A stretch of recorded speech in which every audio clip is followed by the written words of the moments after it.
General Mattis did his little stunt there. The president hits up. I thought this letter from respected retired Marine and superstar lawyer John Dowd would be of interest to the American people. Read it.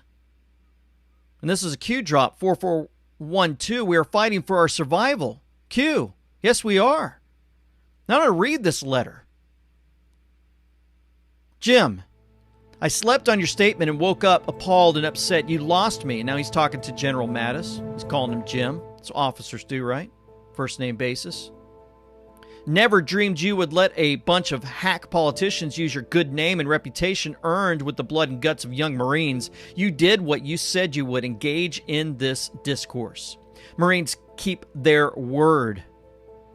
The phony protesters near Lafayette Park were not peaceful and are not real. They are terrorists using idle, hate-filled students to burn and destroy. They were abusing and disrespecting the police when the police were preparing the area for the 1900 curfew. Jim, this is the new nihilism. See Don Enninger in Wall Street Journal today. Marines support the police in harm's way. Did you forget that President Bush used active duty Marines to quell the riots in L.A.? President Trump has countless cities and some snowflake governors and mayors wedding themselves in the use of force to protect innocent lives and property. The AG of Massachusetts thinks burning property is good protest. 3 more policemen were stabbed and shot in New York City last night. Think about it. Should he be upset about the obvious failure of leadership? Where are you, Jim? Marines, go to the fight. No one divided this country more than Obama. He abandoned our black brothers and sisters. He gave guns to the cartels. He apologized for our precious sacrifice and generosity overseas. You remember, he fired you. President Trump has done more to help our minority brothers and sisters in 3 years than anyone in the last 50. Ask the black pastors. Ask the leaders of the black colleges and universities. He got them funded.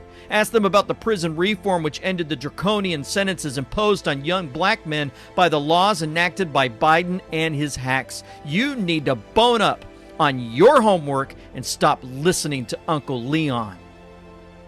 I understand you had to stick to the assigned narrative, which did not include 3 years of corrupt investigations and evidence to destroy this president, his office, and his lawful free election. Nancy has no tolerance for dissent in the ranks, including those with stars.